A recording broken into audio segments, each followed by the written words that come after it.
Hello everyone, Dylan here with probably a pretty long video, probably 30 minutes plus. This will be basically my life story, I guess, and why I'm blind and all these sorts of things. I'm gonna try to do it in like a chronological kind of good formatted way, but I'll probably jump around and hopefully hopefully everything will be okay. I have a new mic that I'm using. Hopefully it sounds okay. It's like, one of those clip-on, but without further ado, I guess I will start at the beginning. So, and I apologize for any noise outside of the room, like our cats are running around, but whenever I was born, on May 22nd, 1995, I was born 3 weeks early. And because of this, my mom had a dry birth. And she pretty much, she had a dry birth and like I was born 3 weeks early. She tells me that it was because of my doctor. So it's kind of my doctor's fault that I had bad eyesight. But it resulted in me having I was diagnosed with a thing called FEVR. That's the acronym. I don't know the full name of it because the words are kind of big, but it basically has something to do with the retina. It's kind of like your blood vessels in your eye grow abnormally and they pull on the retina and cause scar tissue and all sorts of fun things. But I think I was misdiagnosed because that's hereditary and I couldn't find anybody in my family that had it. And so I actually found another thing that is actually very similar to it, but like misdiagnosed between the two. But this one's called ROP and it's pretty much the same thing. And I actually do know the one for this one. It's retinopathy of prematurity, which is basically for being born premature, which is what I had, and so I feel like that's the more close diagnosis, but but so because of that, it pretty much made my retinas partially detached, and my left eye was a lot worse, but my right eye was still bad. And so in the beginning, we didn't really know that it was bad. And, and probably once I failed first grade because of it, that pretty much kind of summed it up. But I never really knew that I had an actual issue. Probably fourth grade was when I really realized it and probably knew, because I remember one incident in my fourth grade class. We were reading these books. I don't know what kind of book it was. I don't remember, but the print was really small, and my teacher asked me to read it, and I told her that I couldn't, and she actually yelled at me. She was like, well, if you don't read it, then you could go to the office. Just like that. And so, as a little fourth grader, I was in tears, I was crying. And interestingly enough, next to me was a deaf person, and they had an interpreter, and the interpreter went and talked to the teacher. Like, he's not like, I am fourth grader, I will not do your bidding. No, nothing like that. She was trying to explain to her that he really can't read it, like, because of a physical kind of thing. Not that I'm being defiant, but because of that, that had some hardship. But in fourth grade as well, a woman showed up and like had me do these tests, walk around school, stand at a distance from these paintings and stuff. And then she was from the school for the blind, and she pretty much was like, yeah, you're legally blind, which legally blind doesn't mean you're actually fully blind. Like, it can if you're in that category, but it just means that you have very bad vision. You're visually impaired to a bad degree. But so with that, she kind of tried to get me to use different tools and stuff, like giant books with giant print, and this tube TV, the bigger TVs back then, not a flat screen in this day and age. It had a camera with an arm to where you could zoom into the you could zoom into the board, and I hated it because it made me stand out. One thing I never wanted to do in school, or like I never wanted to stand out in school. I just wanted to stay in the background and be like everybody else, and I just hated these things. But as time went on, in 5th grade, I don't really remember anything about 5th grade hardly. Nothing really happened. I don't even remember if I used the TV thing again. But I do know in 6th grade it came back, and it came back in as a flat screen, and it was on a cart. And in 6th grade, for my school, 6th grade was still an elementary school. So 7th and 8th and, you know, all the others in high school was in another building. This was 6th, and we had to switch classes because they were trying to get us ready to switch all 7 classes in middle school. So I did have to take the cart and roll it to the other class and roll it back, and it really sucked. And so that kind of sucked. And then fast forward to 7th grade, I only used it in math, luckily. And then I think in 8th or before my 9th grade, I kind of laid the law down on him. I was like, I'm not using this anymore. I'm not using this stuff. It makes me feel self-conscious. I just hate it. I don't like it. And so I didn't have to use them anymore. But with that, they I just kind of went through a couple more things of school. But I think before I kind of I'll go on a little bit more. So through 9th grade, everything was normal and fine. And I guess I should say that with my condition, I have multiple conditions. And so I actually did get bullied a bit. I never got physically bullied. So, no getting stuffed in lockers or getting a swirly or anything like that. But I did get mentally abused, mentally bullied. And there were a few different reasons. One was because of my bad eyesight. 2 is I was actually cross-eyed. When I would be looking at people and I'd think I'm looking at them, they'd be like, "Why aren't you looking at me?" And I'm like, "I am," but apparently I wasn't. So that's a thing that will make you self-conscious. And then we're not done there. I was born I'm short, pretty much. I'm 5'4" as almost 24 years old adult. So you can imagine I was short as a kid.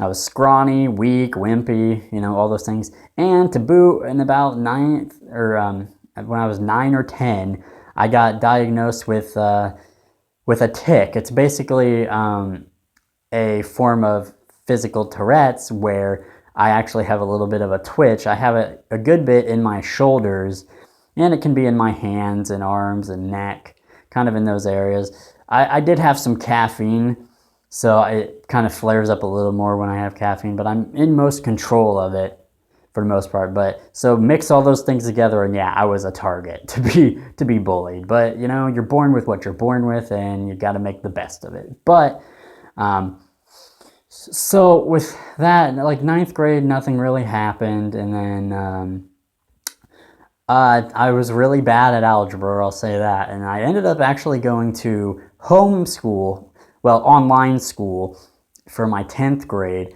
And the bad thing about that was I was one of the first ones to do this online school. And they didn't really have things together too well. Partially, I ended up... I finished almost one semester of 10th, but I failed. I was going to fail algebra. I was going to fail biology. And I was going to fail biology because we had these projects that were had these chemicals, and they were kind of hard to figure out how to do and whatnot. And I had to have help, and I just didn't have that. And those were a big part of the grade. So I failed biology because of that. And then English, I was failing English, not because I'm bad at English, but they switched teachers and I never knew what I was supposed to be doing. So at the end of the day, I just finally said, I've had enough. And I told my dad, I said, can I just drop out? Because I'm not going to go to college or, do anything at that point. And both my parents have dropped, are dropouts, I guess. But my dad is fairly successful. He doesn't even have a GED, and he is making $23 an hour. Working at Prairie Farms. He kind of proved that you just need to know how to do the job and put in hard work. And I think that is a great message, and that's one thing I love about my dad. And you know, hard work really does make the grade. But so, you know, it wasn't very hard to have them, you know, let me do it. I was probably about 17 at this point. But so that's before I get into, you know, a little bit more, I'm going to go into kind of the things I did, basically, you know, like if anything impaired my vision to do anything. Basically, I pretty much was able to do most things. Now, you know, certain very high visual things I couldn't do, but I went through a lot of different things. I basically was in band, you know, for like 3 weeks with a tenor saxophone, and then I didn't end up liking it. You know, I ended up like skateboarding for like 2 years, you know, so my eyesight didn't really hurt me on being able to skateboard. And the one probably biggest thing, well, I also ended up learning how to play guitar and piano, and this leads into, when I was like 13, I actually started making instrumental music. I actually got a program called FL Studio. Of course, I was, you know, 13, so I got it for free. Let's just say that. And I didn't know anything about music. I didn't know notes, music theory, anything like that. But I just made stuff that sounded good to me. Now, eventually, later on, I learned to play piano. I learned music theory, so stuff to help me make stuff better. But in the beginning, you know, that was how it was. And I pretty much did it for 9 to 10 years, right up until I went blind. And that was probably the most skill that I had worked on the longest, and whatnot. But so those were kind of like the things I could do and could participate in. And then I guess I'll get into how making friends was, you know, and lifestyle stuff like that. You know, I didn't have too much trouble making friends, believe it or not. I actually made friends pretty easily. Now, a lot of people didn't like me and, you know, and bullied me and stuff, but there were some that didn't care and were friends with me. I wasn't popular by any means, but so I was able to make friends and do most teenage stuff that they could do. And I guess that can lead into, why didn't your parents try to fix things before they went bad? And I think it's because by the time I was like 15 or 16, my left eye had went blind. I didn't notice it because I didn't ever use it. I just always used my right, but I eventually noticed it one day when I just closed my right eye and was just messing around with my left and realized I was blind, but I didn't really care. But it was like that was all I had. And if they were afraid that if it failed, you know, I wouldn't have sight and I would have went blind a lot sooner, because I knew one day I would go blind. I just didn't know when. And so I guess, you know, we'll never know whether maybe it would have fixed it or not. But I mean, I'm kind of glad still that I at least got 22 years with sight, you know, instead of not being able to have a good teenage life. Not to say that I wouldn't have figured it out, but it might have been harder. But so that's kind of why they chose not to, you know, try to fix it then. But you know, with that, you know, I also dating girls, I didn't have too much trouble there. I wasn't popular or anything in that either, but I still dated people and whatnot. I don't know. So, I mean, I didn't really fall too short, but I was aware and different. That's the one main thing, like I said. All I ever wanted was to feel normal in school. I wanted to feel like, you know, I'm not much different from them. I just can't see as well. But I just wanted to be in the background, you know, be normal like everybody else. That's kind of how I felt back then. And I kind of didn't feel self-esteem was not good. Let's just say that much. But so I think I've covered everything with those sort of things. So I'll move on to why I went blind. So basically, years later, I actually did end up getting one surgery, a cataract surgery, to make things a little clearer. It didn't fix the problem because my problems were the partially detached retinas. But I did that, and then about a year later, I woke up in November, like it was mid-November of 2017, and I woke up and my vision was like tunnel vision. It was a lot worse than it normally was. I didn't think anything of it, so I just ended up, you know, brushing it off. I waited a day to see if it would go away. Next day, it didn't. So I then went to a specialist. They were like, "Yep, you are."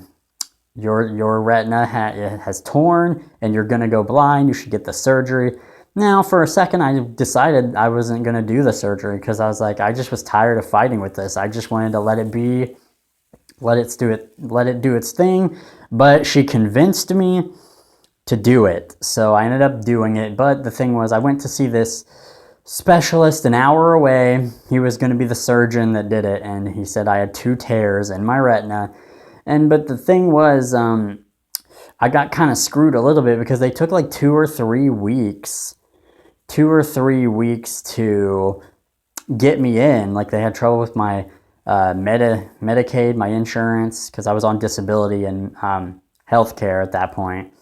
And they pretty much, while we were waiting on them, they were all while we were waiting on them, they were like, "Oh, go see your normal physician." And I'm like, "Why didn't you tell us that in the beginning?" So, and the thing is, the longer you wait to like treat the retina, the less likely you are to get your sight back. So it might have been able to be fixed and salvaged if they didn't mess around. But you know, it is what it is.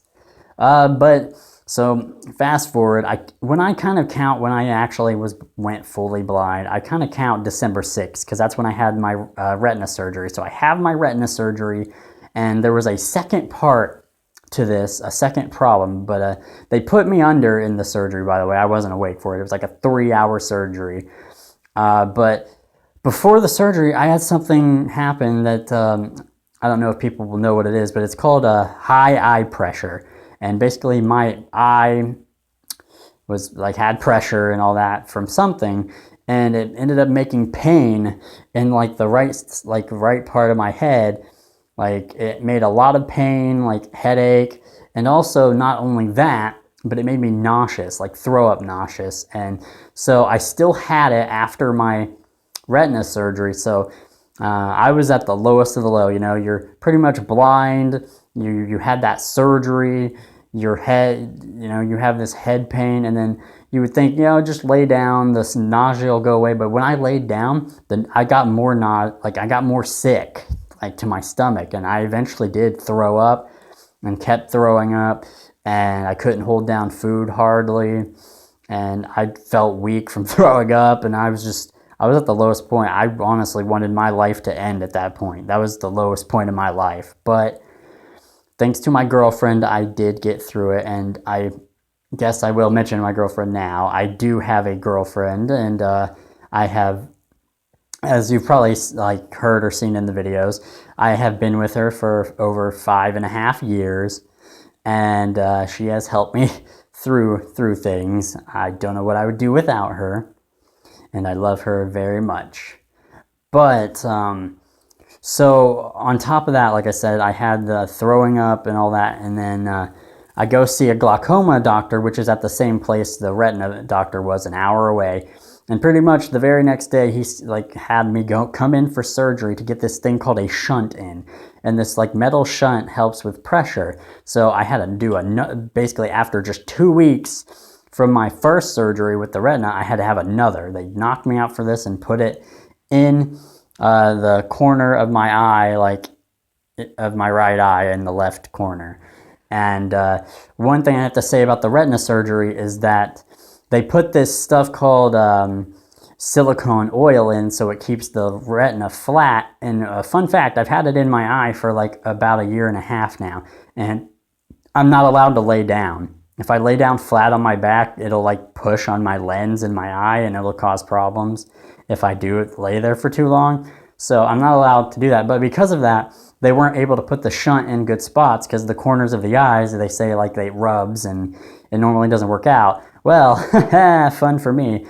About, I don't know, after I started healing up a bit and I had to use a bunch of different drops, I ended up going back, and then they were like, oh, part of the, like this tube of the shunt is like exposed, and they said that could cause infection and whatnot. So I had to get another surgery to get this shunt closed up or whatever, or covered.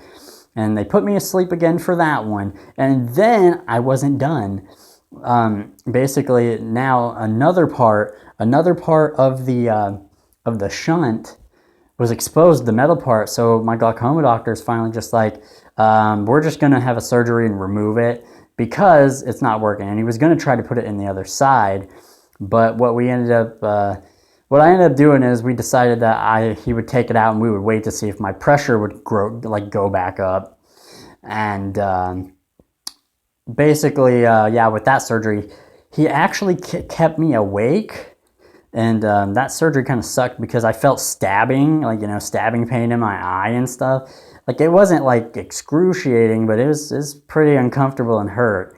So the numbing didn't really work as well because I had probably had 3 other surgeries before that. So probably getting immune to it or something. But he pretty much said had I gotten waited another week, it probably would have just fell out. But basically, shortly, I did get lucky. After he took it out, my eye pressure actually stayed down with me having to use 2 drops. I have to use 2 different eye drops, one when I wake up, one before I go to sleep, and they keep my pressure down, luckily. So I haven't had any more surgeries before that, but so it really, really sucked.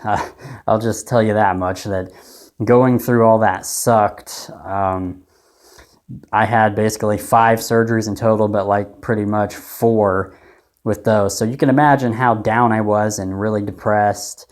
And with that, because I had more to deal with than just blindness. But it finally worked out, and I had to get through the blindness stage now and learn and adapt and whatnot. And one thing I will say that's very important, you have to grieve. Let yourself grieve. Even cry. You need to cry. One thing, because I had all the surgeries on my eye, I had a reflex that I couldn't cry, and that was a problem. So finally, months ago, I believe maybe the beginning of this year or late last year, I actually forced myself to cry. I had to break that wall down, and once I did, I felt a lot better. I got all those emotions out, and I think that's very important for people who are blind and going through what I'm going through. So just keep that in mind if you're going through it, and it will all be okay. You just have to find new things to replace the old, and also there are so many alternative ways to do things that you used to do. You just have to find them and figure them out, and hopefully I will help people find that out. I will help people figure it out and make things easier on them. So if you have any questions for me about that, blind people specifically, you can comment and I will see what I can do to help you. But, it will be okay.